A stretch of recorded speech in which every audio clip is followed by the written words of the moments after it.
16-year-old Emma Walker was killed just before Thanksgiving. Investigators say Emma's ex-boyfriend fired into her bedroom while she was asleep. Everybody says the thing that they equate Emma to is light. She just exuded beauty. The football in the first games that she wasn't cheering at, the football players had made little stickers on the back of their helmet.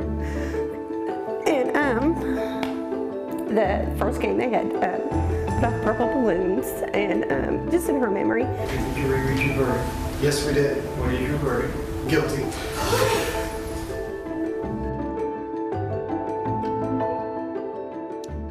Welcome, everyone, to Behind the Headline. We so appreciate you taking the time to be with us on our second season. We are launching it with this episode. So what is Behind the Headline? This is our opportunity to take a deep dive into stories that captured East Tennessee's attention and in many cases went well beyond East Tennessee. One of those stories, the murder of 16-year-old Emma Walker. It stunned our community. It stunned the nation.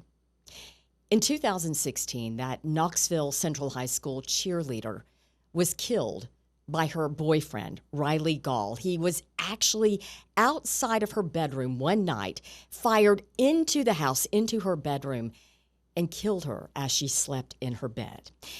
This is a case that really exposed the deadly consequences of teen dating violence.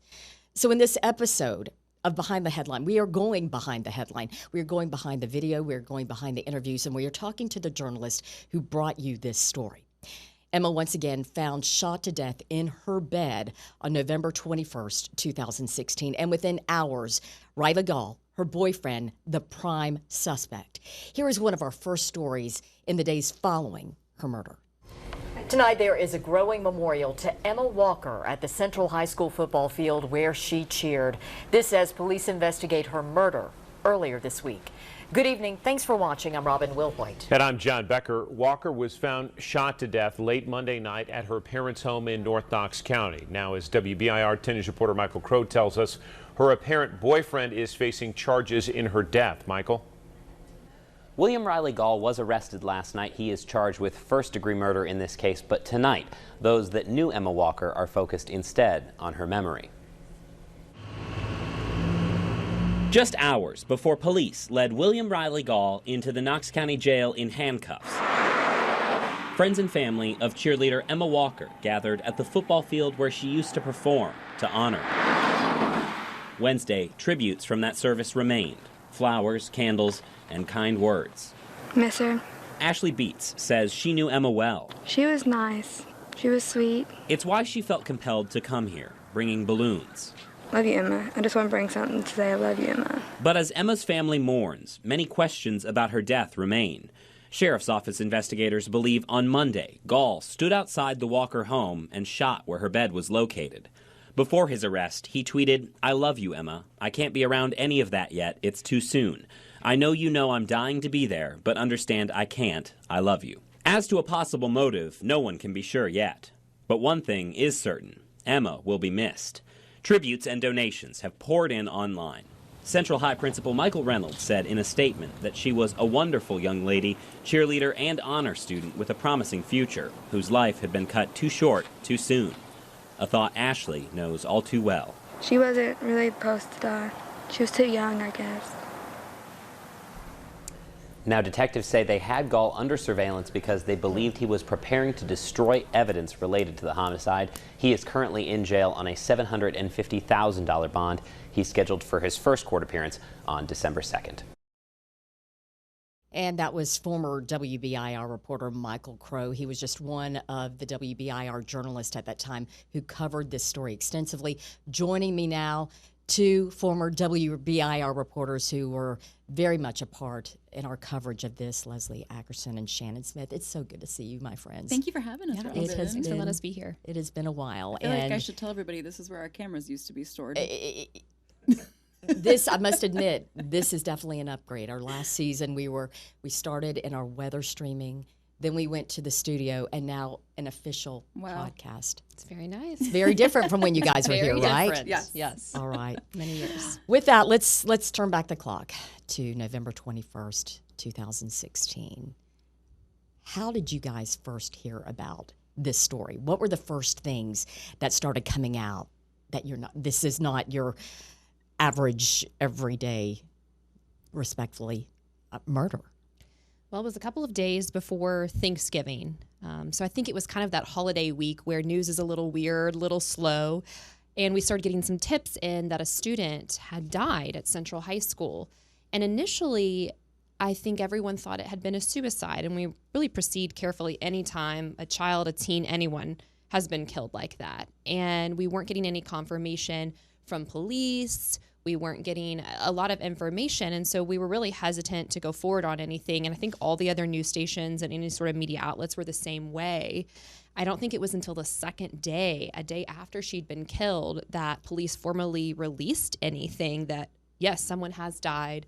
This is who it was. And I think that was part two because police were trying to keep quiet to try to catch her boyfriend, Riley Gaw, and keep the media pressure kind of small. Shannon, how about you? When did you first learn of this? I was a reporter in Texas when this happened. So this did not reach my radar until I moved here and started reporting here in 2018. And so I learned about this case right as it was going to trial because I was assigned to cover the trial. And so I had to lean on people like Crow and Leslie to be like, tell me what happened here, because I can watch back, but like we're doing now, I'm like, I need to hear it from you guys. What did you see? What do we know? What do I need to know going into this courtroom? And just to this day, when I bring up, the Emma Walker case, and somebody says, what happened? I said, that's the one where she was shot through her wall. People in this town know exactly what that was. And it was, like you said, it was 10 years ago. And so it's one of those cases that you don't forget about, even if you weren't there when it first happened. Leslie, you bring up the point that, yes, the police were really trying to keep this tight. As a reporter, though, you both can speak to this. Oh, that's annoying. It is challenging because we are tasked with getting the story as quickly as possible. But then you feel that pushback. It's a challenging place to be as a reporter. It's that balance between not wanting to impede on their investigation, but also like we want to know what's going on. And Leslie hit the desk. She's trying to crush us. We're all trying to get a feel for what these little buttons will do. But you respect what the police are doing because they ultimately did catch who they needed to catch. But you're like, man, we just want to get that information out there. Once again, talking about this case and how it played out, what was the reaction, Leslie, from people when it was revealed that she was actually sleeping in her bed and Riley Gaw was outside of the house and shot in? I remember almost this disbelief. I think there was a lot of shock, not just because of the nature of something like that, how he did it, but just who she was and who they were. I think if you looked at pictures on Facebook of them, they looked like this cute little high school couple. She was this cute little cheerleader. She was smart. He was going to school at Maryville College. One of those from the outside, you don't think there's any problems going on in the inside. So I think so many questions were arising, like, what has happened? Oh my gosh, this high school girl has been killed. She comes from this great family. She's from this community. I mean, that's where I live, the Fountain City area where she went to high school. And so I think there was just that, it sounds cliche to say, but that, how can something bad happen to a good people and something like that in a good, quiet town? It wasn't gang related. It wasn't something when you hear about shootings and murders, you think crime in areas where there's like drugs or crime. And with this, it was just really shocking and really horrifying that something like this could happen to someone like her. And let's face it, a child. A child, 16 years old. We're talking about teenagers both involved here, and that does it does create some other challenges when it comes to reporting, because you do want to tell the story, but you want to be respectful to the family and to the friends and to the school. Wouldn't you agree? Yeah, because you can't tell the story without the input from them. Yeah. You don't want to report over somebody without consulting the people that know them and, know them better than we could just by reading the tweets and what's available online. Yeah. I think most of our initial information or reaction from the community came from like the story you watch where Michael went to the school where Emma had been a cheerleader, and on the football field they have these paw prints that each of the cheerleaders stand on, I think, during the games. And so they had the names, so people were leaving candles and flowers and balloons, and that was when we were able to talk to family members or students or friends in the community about her. Speaking of family members, you were the first person to actually do an interview with Emma's mother 6 weeks after her death. Let's take a pause real quickly to look at your story. For the first time tonight, the mother of a Central High School cheerleader shot and killed while she slept is thanking the community for the outpouring of support. 16-year-old Emma Walker was killed just before Thanksgiving. Investigators say Emma's ex-boyfriend fired into her bedroom while she was asleep. WBIR 10 News reporter Leslie Ackerson joins us now. Leslie, earlier today you sat down with Emma's mother as she shared some very special memories about her daughter. John, Robin, the last 6 weeks have been extremely tough for the Walker family. They're taking life one moment at a time and finding beautiful ways to remember Emma. She has a sweet side that nobody sees, and a really silly, spunky side with a good sense of humor. For mothers, children can mean everything. For Jill Walker, her only daughter was no exception. That she was full of spirit. 6 weeks have passed since 16-year-old Emma Walker was murdered as she slept. Her ex-boyfriend faces charges. We plan on being at the trial every day and supporting her. They also want to use Emma's story and the future as a way to speak out about unhealthy relationships. I think when you see your child's personality start changing a little bit and doing things that they wouldn't normally do, maybe not wearing certain clothes or not going out with their friends as much. For now, dealing with her loss is a daily struggle. Just everyday rituals that you do or habits that you do of waking her up or going to games and watching her cheer, just things that you're so used to doing have just stopped. The Walkers have spent that time remembering the precious years they did get with Emma. She was just always a go-getter, independent little girl. Watching her grow up from an energetic child to a compassionate young woman. Enjoyed cheering, but she was also a hardworking student who cared about her grades. She cared about people. Touching tributes have come from all over the community. The football in the first games that she wasn't cheering at, the football players had made little stickers on the back of their helmet. And the first game they had put off purple balloons, and just in her memory. And her friends have gotten together and made collages for her and for us of just pictures with them that I wouldn't normally see. Just small things that mean a lot. For now, the family stays focused on keeping her spirit alive. And knowing that we still have another child that we still have to live for, and I think it's just a moment by moment thing. It's not a day by day, or we just have to take it minute by minute and focus on the positive. Leslie, you looked at the story as we all did. What emotions, what came back to you as you watched it? It's hard to watch that. You know, that was 10 years ago. I was 26 when I covered this story. And I think at the time, it was hard because I felt young still, and I could look at Emma and think of her as like just me a couple of years ago or one of my friends. And now watching that story, I'm a mom and thinking about it through Jill's perspective, it definitely hits differently. I'm feeling a little bit like more seeing it, just thinking about a mom losing all those pictures of her as a baby, just losing your baby even when they're grown up. It's just sad. Just sad, whatever way you put it. We are tasked with telling stories, but I always say this, we're human too. Mm-hmm. You can't help but feel. How did that interview come to pass? How were you able to talk with her? Within the first couple of days that Emma was killed, I realized that she was the niece of one of my high school teachers who I was still really close with and had kept up with post-graduation. And I had that inner reporter of, do I reach out? Do I talk to her? And I got good advice from senior veteran reporters here. And they said, I think you wait. You just wait. If she wants to talk, they'll reach out to you. And that's what I did. And a couple of weeks later, she messaged me and said, we'd like to talk about this. Or I think we had kind of a conversation, like, if you ever want to talk, reach out. I want to give you privacy. And when she was ready, she did. And so we got to do the first interview with her mom. And so Emma's aunt, Jenny, who was my teacher, was there, and Jill. And so we sat down and just talked about Emma. And I think the big thing for Jill, for her, is there had been so much talk about Riley being arrested at that time and just kind of what was going to happen next and the murder itself.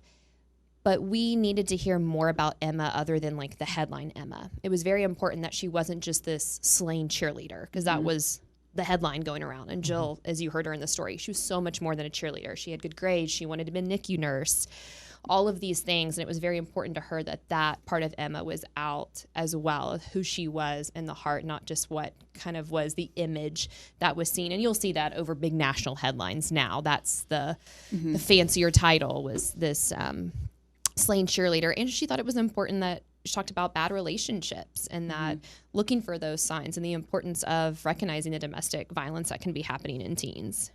There are often stories within stories, and that was the story within this story. And as a reporter, that is important for us to go deeper. You have to listen. You have to listen. And I remember in college, one of my professors telling us, if there's ever a moment of silence in the interview, don't start talking.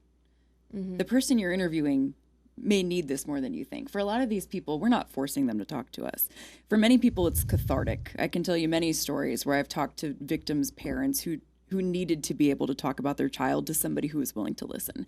And so when you sit in that silence and let them fill it, they're going to fill it with what they want you to hear, not what you want out of your questions. And so I don't like to come into interviews like that with set questions. You want to listen to those answers and say, oh, wait a minute, tell me more about that. And that's how you're going to get those, we call them sound bites, but those quotes from those parents that are the ones that really tell the truth of what they want you to hear. And we've all been there. I know after the Shannon Christian, Chris Newsom murders, talking to the parents of both of those young people, just the heartbreak you feel.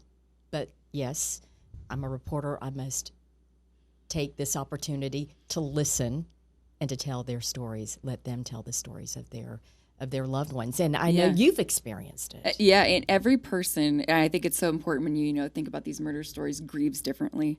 Not every parent or child that you interview is going to cry.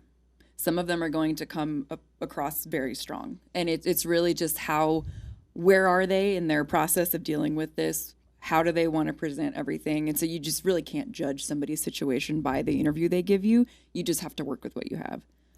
In that interview, Leslie, Emma's mom got emotional. And I don't know if you all have been in a situation when you are faced with a situation like that. A parent, a loved one becomes emotional. How did you handle that as she began to tear up? I'm trying to remember. I think in times normally when that happens, either if they're close enough that I can reach out and just touch their hand, just to let them know there's a presence there, or tell them it's okay. If you need a second, it's okay. We don't have to continue. A lot of times after interviews, if they're emotional like that too, I'll offer a hug if they want that, or just, like I said, to hold a hand. Sometimes people want that. As Shannon said, people want to listen. Sometimes they want that comfort after. I think I just let them lead what's needed. Have you ever been in a situation when someone is crying and then you as a human being tear up yourself? This morning. Yeah, exactly. Oh, yes. So tell us about it. In my new role with the American Heart Association, I'm the communications director, and we're often vetting survivors to share their stories at our events. And we met a woman who had a stroke who was a Zumba instructor and told us now after she's recovered, she can't dance anymore. And that, as a dancer, that just broke me. And I teared up a little bit with her, but it's also reading the room. And I knew she was going to be okay with that. We were all being vulnerable in that moment. And sometimes your interviewee needs you to be stronger. So you just kind of got to, at the end of the day, it's your job. And that has impacted everybody differently. Sometimes you forget the human part of this because you're so focused on, well, I have to tell this story. And it's not until later that you're like, oh, that was their daughter just died. And to me, I am so in the work zone, I forget about the human zone. And I think sometimes you have to pull yourself back into that. I think sometimes it will hit you later. Yes. Interviewing somebody who's lost a child and then coming back and editing that piece before it goes on, maybe watching the final product before it goes to air and realizing, oh my goodness, the emotion behind it, how it makes you feel, because in the moment you're trying to get things done and be present there. And then when you kind of remove yourself and come back and look at it a second time, I think that's sometimes when I feel more vulnerable. Or you all remember the story I covered of that terrible fire in Kentucky where 4 people died, and I came back and our news director at the time said, "Are you okay?" And I said, "I don't understand the question." And he said, "You just covered a quadruple fatal fire. Are you okay?" And at that point, I'd have been a journalist for 6-7 years and no one had ever asked me that. And it's not until somebody asks you, you're like, I never even thought about it. And it sometimes hits you well beyond a story, a tough story that you've covered, and you think you're fine, you think you're okay, but it's months, maybe even years later that you realize, okay, this impacted me in a way I did not realize. Right, and it's by no way as bad as, the person living the story. Exactly. But we don't want to take that away from them. By no means. It does hit you in a strange way. You talked about giving the loved ones the opportunity to share their story. It's cathartic, but it's also, do you think, cathartic for the public to hear this story? Because our viewers become invested in these people. That's an interesting, by virtue of watching. Interesting way to word that. I never really thought about catharsis in the form of a viewer, but you're right. Sometimes they're even more invested than we are, because they want to know. They want to know everything where we're having to juggle a bunch of different things at one time, and they want to know what's going on. And it probably is like the more you can learn about a case like this where somebody, so likable and young is involved, the more that people want to know just for the sake of knowing. I think it's human nature. It is. We're all curious. We're always tasked with bringing stories up to date, if you will. What's the next chapter in this story? Well, the next chapter in this story takes us 2 years later. Riley Gall stood trial for aggravated stalking and first-degree murder. Here's a story that we aired from former reporter Luis Fernandez. This was during the closing arguments of the trial. Take a look. Closing arguments are set for 9 o'clock tomorrow morning in the Riley Gall murder trial. Gall is accused of shooting and killing his ex-girlfriend Emma Walker back in 2016. She was 16 years old. 10 News reporter Luis Fernandez was in court today as prosecutors showed recordings from an interview detectives had with Gall before his arrest. I hope to God I'm not a suspect in her death. Is that so? I hope you don't think me. Because I wouldn't hurt that girl I would hurt myself if I let her. In day 6 of the Riley Gall trial, jurors watched a nearly 2-hour-long interview between Gall and investigators the night after Emma Walker was killed. Tensions rose as the detectives pressed on the whereabouts of Gall's grandfather's gun, the alleged murder weapon. Who would want to take your grandfather's gun and take it to their house and shoot at that house? Investigators then pressed Gall further about the gun. Did you shoot it at his house? In the video, Gall also recounts the moment he says he first heard about Walker's death. And he was like, hey, I'm sorry what happened. So I was like, what are you talking about? And he called me after that and he said, did you not hear what happened? And I said, no, what are you talking about? And he said, they found him dead in his home. Or unresponsive is what he told me. Investigators testified the video puts Gall in a bad light. You didn't believe Riley about his timeline? A lot of things I didn't believe, sir, about that interview. When cross-examining the investigator, the defense asked about intent. Sure what anyone's thoughts or intentions are. In Knoxville, Luis Fernandez, WBIR 10 News. Gall faces a first-degree murder charge. In opening statements, the defense asked the jury to find Gall guilty of reckless homicide. It's a lesser charge. Again, closing statements set for tomorrow morning.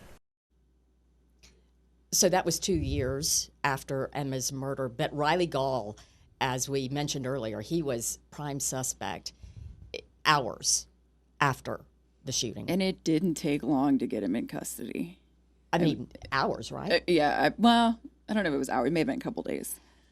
Because his friends helped get him turned in. Yeah. Shannon, you were in the courtroom yes. for much of this trial.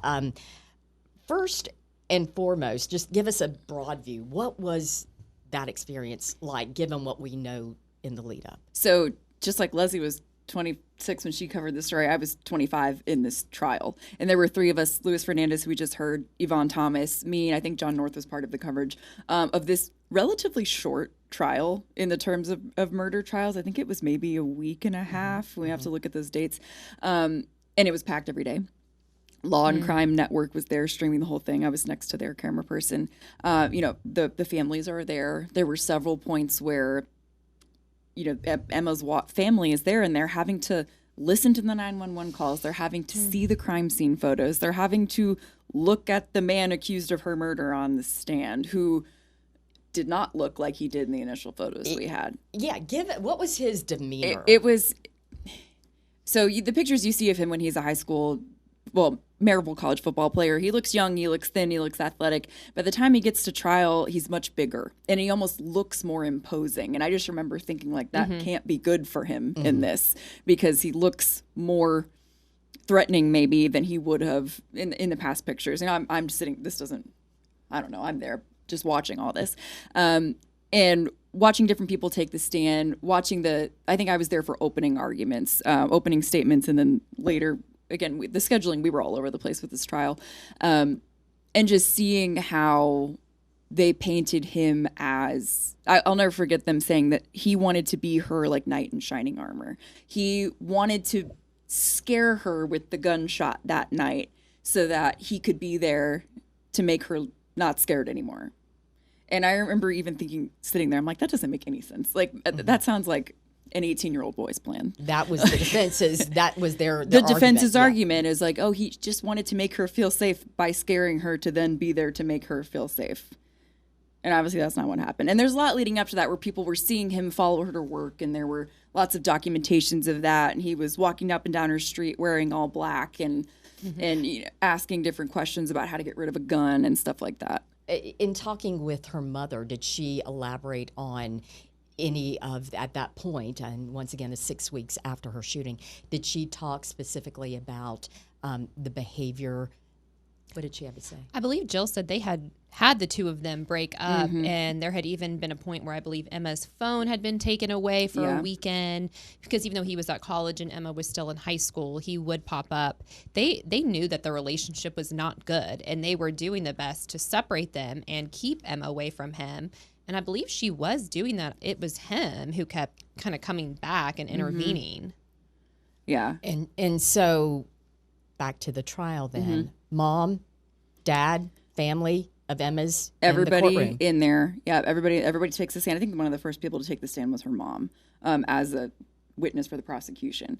And then I looking at some of my old live tweets from this, and there were some moments of levity during this trial where her little brother's on the stand talking about how, I don't really like sharing a bathroom with her, but like she was a good sister, stuff like that, that you're like, okay. That's real life. It's real life, and it was a nice little break in the courtroom. There was some other, we can get to later with some of the evidence from his roommates and stuff like that. But it was just, you want to talk about a packed courtroom. And a lot of trials, it really depends on if it's open to the public or not, if it's open to the media or not. But this one had such interest that, I think her favorite color was purple. Yes. So everybody was wearing purple on her side in the what do you call it, audience stands. And it was just a heavy trial. I was going to ask, you talked about Riley's demeanor, but what about the courtroom? Was there a sense of anger? Was there a sense of finally this is coming to a head, that they're going to get justice for him? What was the sense? Right. So there is, some decorum rules in a courtroom where the bailiff and them are really telling them, like, you can't be yelling out. You can't be, trying to influence the jury in any way. They're already seeing all this. But I just remember I remember seeing the photos of her in her bed, where the gunshot had gone through her head, and just like hearing her family, you can't muffle that kind of cry, to see your 16-year-old on the screen like that. And then having to hear the 911 calls and seeing texts and tweets from Riley. I had another quote from the prosecution saying, again, this happened in 2016, trial in 2018, saying, I didn't know so much evidence could be on a cell phone. And that just kind of ages a little bit what we're dealing with. But because now every evidence you could probably ever need for anything is on a cell phone. It's all there. Right. It's all there. Go ahead. What Shannon had said about the parents and their reactions, I think that's one thing the public, because we're not always in the inside and maybe we get to see, well, as a journalist, I'm saying myself as the public, you get to see the verdict being read and you get to see this, but you kind of forget what the family and the friends have to go through in that room. They've had 2 years of grieving, and now they have to relive it again. All those pictures and videos and sounds. And that's a common theme I've heard from other parents I've interviewed who have lost a loved one, is how hard that is. And with trials, stuff just gets extended and just drawn out. And like, that is just emotionally draining. And And torture oftentimes, and draining, I think is the appropriate word. I have to say, I just laughed, not at what you're saying, but Leslie moved the table again. You know what? I didn't want to think anybody was thinking I was laughing at for the this. third time here in our podcast room. Okay. You know what? We're all, like I said, trying to figure it out. Too much technology for us. But one word on looking at people in the jury, when we're covering a trial like this, we are in the back row. So we can't see the faces of the people that are not on the stand. And I think that's important to note, because if I'm being able to tell you, like, oh, I know they were crying, I know they were emotional, I'm getting all that from the back of their head. Like, you can tell just by their body language and by the, putting their arms around each other and looking up at the screen, like what they're having to go through. What was the demeanor of the jury? What did you see? The jury. Visible reactions to the pictures, to the evidence? I really don't remember. Okay. And I apologize for that. Well, you're taking it all in. Yeah. I mean, you're the eyes for that entire room. Yes. Yeah. And so you're trying to look at the people on the stand and see how they're doing. And you're looking at I've been in a couple murder cases, and I'm always impressed with both sides of the attorneys, because I'm like, oh, the prosecution made a good point. Oh, the defense made a good point. And I'm like, man, this is a hard job for these juries, because you want to come in and think, oh, that guy's guilty, but you really have to listen to the evidence. You can't just base your decision on the crying mom in the front row. And that, I really commend. I would hate to be on a jury for a trial like this, because it's really hard.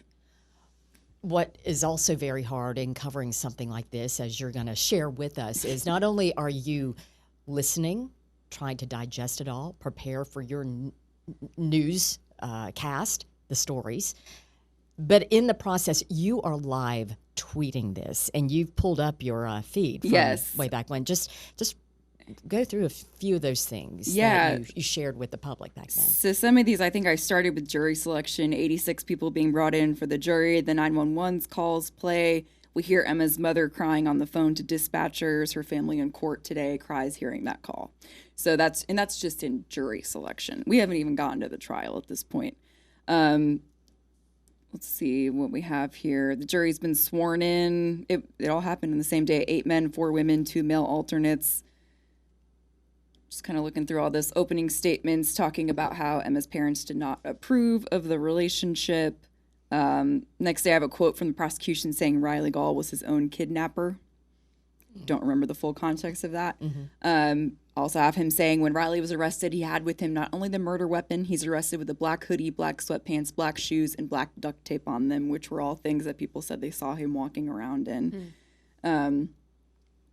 We're going through kind of on the night of November 20th, Alan says Emma Walker asked her parents for the first time to make sure their home security system is turned on. So she's showing some signs of fear. Riley does send bizarre messages, and Emma goes along with them. And this again goes back to the time, 2016. Phones are much different than they are now. You're pretty much just texting and tweeting, and that's it. Yeah. I mean, I don't think anything else was that big. Facebook was still new to news, spreading at that time. Yeah. Here's a quote to the jury: "You're not to make a decision until you hear all the evidence, all of it, from everybody." Here's a quote saying Jill Walker says she followed Emma to work to make sure she got there. Her dad followed her home. All these different. This is when Jill starts to cry a little bit thinking about this. So I'm just kind of going through some of the facts of the case. 911 call is played. Hard for the family to hear again today.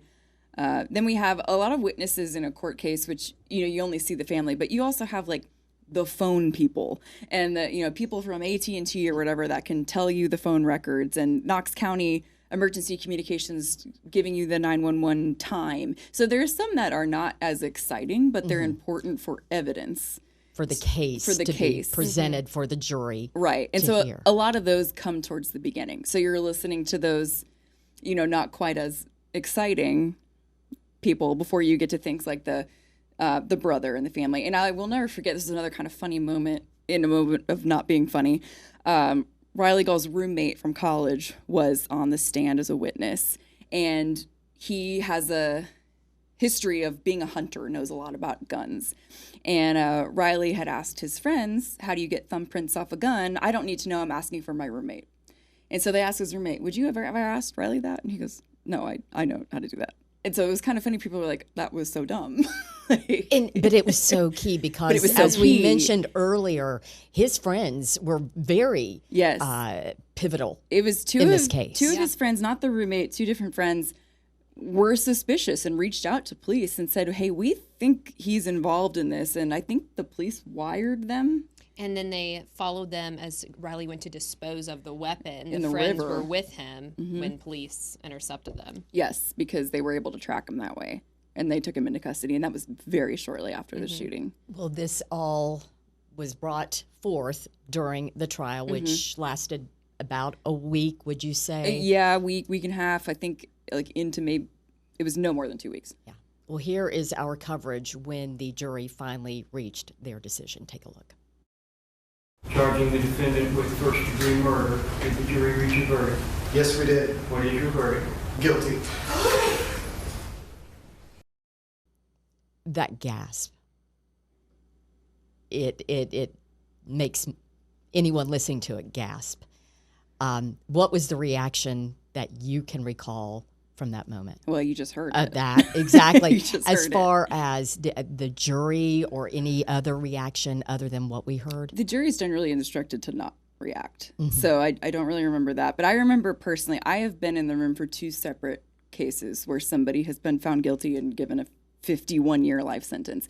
And both times, even after sitting through the case and listening to all the evidence and knowing this person is guilty, you can't help but feel bad. You're like, this is a human being sent to jail for 50 years. Like, I know they're guilty. They shouldn't have done what they did. But you see the head fall and you think about, what is that person feeling right now? Like, why did you do this to get yourself in this spot? And it's just like, as a person watching another person have to deal with that, it's just a very strange feeling. Leslie, can you relate to that? I think so. I think you look at it as someone, especially this young, and think he's ruined his life from this one mistake. He ruined Emma's life, but he's also ruined his own. And that's just sad that he also won't have much of a life. He'll be in jail. Yeah, he's in jail right now. 70. Yeah, he's in a West Tennessee prison right now, 51 years with, I believe, the possibility of parole, if I got that correctly. I can't remember the specifics. But, Leslie, you, during one of our breaks, you brought this up, but going back to November 2016, this was a tremendous story, a huge story we covered, but it was not the only big story of that month. Let's talk about all that we faced that month and how it just layered on to the weight of what we were all feeling. That was a very stressful end to the year. We start November when Emma was killed that Monday, I believe, the 21st. And then you get into Thanksgiving weekend. And then that next Monday, we had another murder that we didn't know much about. Yes, and that was eventually we did. But at the time, we knew it's a doozy. It's got to be another episode. The house was being raided. That was Joel Guy Jr., if anybody remembers that, where he had murdered his family. That night, Monday night, the wildfires broke out in Gatlinburg, and that turned into our sole coverage. But we were also covering these 2 other murders, and then you go into the holiday season. So I think it was just a very, very busy, stressful time for us as reporters, covering that too emotionally, covering these very difficult things, seeing these people grieve, seeing communities grieve, and also making sure to do our job so that the community knew what was happening here and in Gatlinburg. It was a lot to juggle, and then it's something you think about every 2-year, 5-year, 10-year anniversary. We want to talk about those things, and you're like, man, there were 3 huge events that happened in that month and right before the holiday season too. I'd never thought about that until you brought that up. But I think sometimes we just kind of put it in the recesses to leave it there. Well, and you think about like the microcosm of your own community, because me being in West Texas at this time, I remember the Gatlinburg wildfires. Yes. That was national news, but why I would have not heard of these other murders, because when you're looking at the grand scheme, that's going to take the precedence to the whole country. But then you think about the impact of a murder in that community, and every community has similar stories, which is terrible. But that's where you asked me earlier, the importance of local journalism, and that's it. Because the national people will tell you what they think is of national interest, but they don't know what's of local interest. You do. I think about this too, and I wonder if in a way that helped take some of the pressure off of Emma's friends and family, that yes, they sat down and spoke with us and we covered this, but not all attention was just on this. And I wonder if that just gave them a little bit of a break, that someone wasn't calling them every day or talking about this, that our focus and other media outlets' focus and the community's focus was kind of distracted with things like the wildfires or other news that came up. And I wonder if that allowed them to heal a little better, not having that pressure. They did not ask to be in that position. No. And did not want that attention. So to that point, I could see it almost being a little bit of a letdown, because the cameras aren't trained just on us. How should we remember this story 10 years later? I think the headline answer would be, remember this girl who was killed by her boyfriend. But I think, like Leslie said earlier, the story of looking for those signs of domestic violence and remembering the soul of the person who was at this. I don't think anybody wants to be remembered for how they died. They want to be remembered for how they live. And I think that's what we could do as journalists, is try to do that. And I know there are tributes to Emma throughout the city. I know her mother, there's a NICU unit, a room at East Tennessee Children's Hospital. Leslie, you made the point that she wanted to be a NICU nurse. Yeah, she didn't get to do that. Yeah, but there are tributes, and so to that dog end, park. Yes, Pet Safe Dog Park. Exactly. And her family, her mother, I know, has been quite vocal when it comes to domestic violence awareness. So, which you have to commend her on that, because it's hard to do, to keep fighting for your daughter even though she's not here anymore, and that takes a strong person to do. There's a really great group of victim awareness parents and family members in the community that meet monthly. I've talked to some of those parents covering other stories, and I think that's a club nobody wants to be in, but they have such great support in families that have walked through some of these really tragic things and been able to hold events that raise awareness for certain situations and just be there to support each other. I know there's a brick kind of like interlay in the ground outside the courthouse that they'll do like a victims awareness day, and there's names of different people who have been killed in Knoxville out there as well. But again, not just the remembering, but the spreading awareness in different situations. And it's part of the healing. I have to think it is part of the healing process. And Shannon, you brought up a great point. What local news does better is we are on the story and continuing to share the story. National news, they come in, they'll do the big story, and then they're gone. But I think that is what we are championed to do, and that's what we aim to do. We live in the communities we report on, so this impacts the journalists as much as it does the people watching. Yeah. Thank you, both of you. It's never easy to talk about these tough stories we've covered, especially when precious young lives are lost. But I thank you both for being here to share your experiences, your insight. Thank you for having us. Absolutely. And I thank you for being with us for this episode of Behind the Headline. Be sure to join us next week for another episode. See you then.